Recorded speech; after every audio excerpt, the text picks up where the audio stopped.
Or, il faut rappeler que ces blocus-là sont dus à des raisons, 3 raisons principales. Au début du mois de juillet, le GNIM a annoncé avoir instauré 3 raisons pour bloquer la route de Kayi et aussi la route de la Côte d'Ivoire, surtout la route de Côte d'Ivoire pour venir à Bamako, et aussi la route de Ségou. Donc, ces raisons, la raison principale du carburant, c'est qu'il y a certaines localités qui ont pris des décisions pour interdire le transport des hydrocarbures en béton d'huile.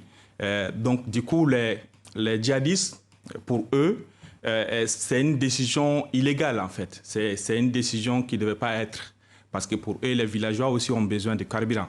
Donc, les autorités de ces localités ont pris cette décision-là, parce que pour eux, c'est les djihadistes qui viennent s'approvisionner dans ces villages-là à travers ces bidons d'huile, bidons de carburant. Donc, du coup, ils ont dit, tant que cette décision reste, et aussi ils vont bloquer l'entrée de carburant dans le pays, que ce soit par la route du Sénégal ou la route de la Côte d'Ivoire ou autre. Et la deuxième raison, surtout, ils se sont attaqués aussi à la compagnie de transport Diarra Transport. Là aussi, la raison est que cette compagnie, pour eux, dénonce aussi des éventuels suspects une fois arrivés à Bamako, qui sont arrêtés comme des djihadistes. Et la troisième chose aussi, comme vous le savez, il y a eu des attaques simultanées aussi dans différentes localités, Kayi, Nioro du Sahel, Sandaré et autres. Donc, après cette attaque-là, la population de ces localités ont quand même soutenu les forces armées du Mali pour quand même chasser les djihadistes et aussi participer aussi en tout ce qui concerne le nettoyage même de la ville. Donc les djihadistes, ils avaient dit aussi à la population de ne pas se mêler tout ce qui concerne le conflit entre eux et les armées, surtout les autorités. Donc pour eux, aujourd'hui, comme cette localité, surtout la région de Kayi et aussi la région du Nord, se sont impliqués pour aider les forces armées et de sécurité. Donc pour eux, ils ont demandé aussi à ces populations, ces habitants, de ne pas se déplacer. Une fois qu'ils vont se déplacer, ils vont les traquer, ils vont les enlever. On a vu... une fois après le communiqué, le lendemain, ils sont partis à l'acte. Pour bien comprendre, l'idée, c'est aussi d'asphyxier économiquement le pouvoir en place? Oui, on peut dire que c'est une manière aussi d'assister Bamako, parce qu'aujourd'hui, on peut dire que Bamako est sous blocus. Quand on regarde la route qui fait Bamako-Sikasso, ils ont incendié 3 citernes de carburant. Et aussi, la route sur Bamako-Ségou, ils ont incendié aussi 2 citernes. Et vous avez vu les images qui passent tout récemment. Ça aussi, c'est le 14 septembre passé, ils ont quand même attaqué le convoi. Le convoi que l'armée malienne avait décidé d'escorter en quelque sorte les citernes pour quand même acheminés vers Bamako. Ils ont attaqué, il y a eu plus de 80, on peut même dire qu'il y a plus de cinquantaine de citernes qui ont été brûlées par les djihadistes. Et aussi, ils ont quand même enlevé des chauffeurs et aussi des apprentis. Vous avez vu aussi les images qui ont circulé sur les réseaux sociaux où des chauffeurs on demande aussi d'aide des autorités pour faciliter leur libération dans la mer du GNIM. Donc vous parlez de ces nouvelles attaques. C'est une nouvelle stratégie Oui, on peut dire que c'est une nouvelle stratégie du GNIM. Je ne suis pas là pour parler de la stratégie du GNIM, mais quand même aujourd'hui, la population civile est atteinte.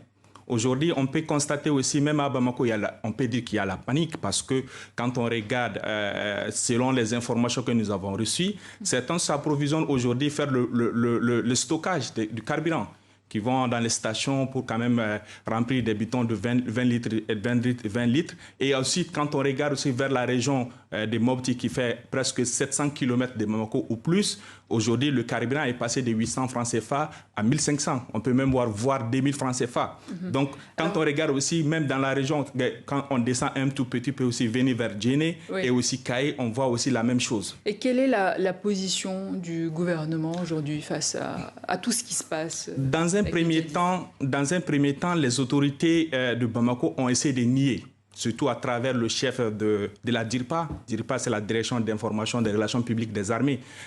Lors d'une conférence de presse, il a dit en ces termes, il dit la route Bamako-Ségou, ce n'était qu'un simple accident qui a créé de l'embouteillage, alors qu'il y a eu quand même les djihadistes ont attaqué la route. Et aussi, il a cité concernant la situation aussi Bamako-Kaï, il a dit non, c'est parce que c'est dû à la saison des pluies qui a provoqué en tout cas aussi de l'embouteillage sur cette route-là. Et donc aussi, pour le gouvernement, les attaques n'existent pas. Dans un premier temps, mais après la deuxième attaque d'envergure qu'on a vue le 14 septembre passé, surtout les citernes qui ont été brûlées et le convoi aussi, le Premier ministre a reconnu. Le Premier ministre l'a dit en ces termes devant les groupements, surtout les pétroliers du Mali, même s'il faut qu'on va à pied et avec des cuillères aussi pour aller chercher nos carburants. Mais c'est des propos aussi qui n'ont pas rassuré aussi le groupement des pétroliers, parce que nous avons quand même contacté certains pétroliers du Mali. Ils ont dit que ce sont des propos qui ne sont pas rassurants. Donc du coup, certains ont décidé aujourd'hui de suspendre leurs activités jusqu'à ce que la situation s'éclaircisse. Et pour certains aussi, la proposition du gouvernement d'escorter en quelque sorte les camions ne sont pas appropriées, parce que quand même c'est des liquides inflammables, et aussi même à distance on peut quand même atteindre les citernes. Donc, alors, sur le plan politique, on a vu récemment l'incarcération de 2 anciens premiers ministres, Choguel Maïga et Moussa Mara. Est-ce un durcissement du pouvoir ? Bon, c'est un durcissement depuis le départ de cette transition. C'est juste une façon pour eux de faire taire les voix discordantes. Quand on regarde l'objectif ou même la cause qui a mis l'ancien Premier ministre Choguel Kokala Maïga en prison aujourd'hui, et Choguel Kokala Maïga en prison, quand on regarde les différents rapports du vérificateur général, eh ben, il y a pas mal de détournements. Des gens qui font partie même actuelle du pouvoir central. Il y a eu des ambassadeurs où on a vu des rapports qui ont eu des détournements de milliards. Mais aujourd'hui, pourquoi Choguel est en prison? Parce que Choguel aussi, c'était une voix. Après avoir été chassé de la primature, et c'était quelqu'un quand même qui était écouté, qui faisait des vidéos, comme on le dit, il était dévidé en quelque sorte comme youtubeur. Il parlait de la situation du pays. Il décriait en quelque sorte la mauvaise gouvernance. Pour eux-mêmes, c'est une gouvernance catastrophique aujourd'hui qu'il faut mettre terme. Et quand on regarde Moussa Mara aujourd'hui, parce qu'il a fait un tweet, et dans ce tweet-là, parce qu'il a rendu visite à des leaders d'opinion, à des chefs de partis politiques qui ont été incarcérés par leur opinion, etc. Et tout. Et aujourd'hui, il est en prison. Parce qu'il a dit, à la fin de ce tweet-là, j'ai rendu visite à tel. Nous allons mettre tout en œuvre pour faciliter la libération. Donc, c'est une façon pour eux, parce que c'est les 2 chefs, d'anciens chefs du gouvernement, qui continuent toujours de parler, malgré que la situation politique, malgré qu'ils ont suspendu des activités politiques, malgré qu'ils ont dissous les partis politiques, mais quand même, ils étaient là quand même pour parler de la situation. Merci, je rappelle que vous êtes journaliste. Merci beaucoup.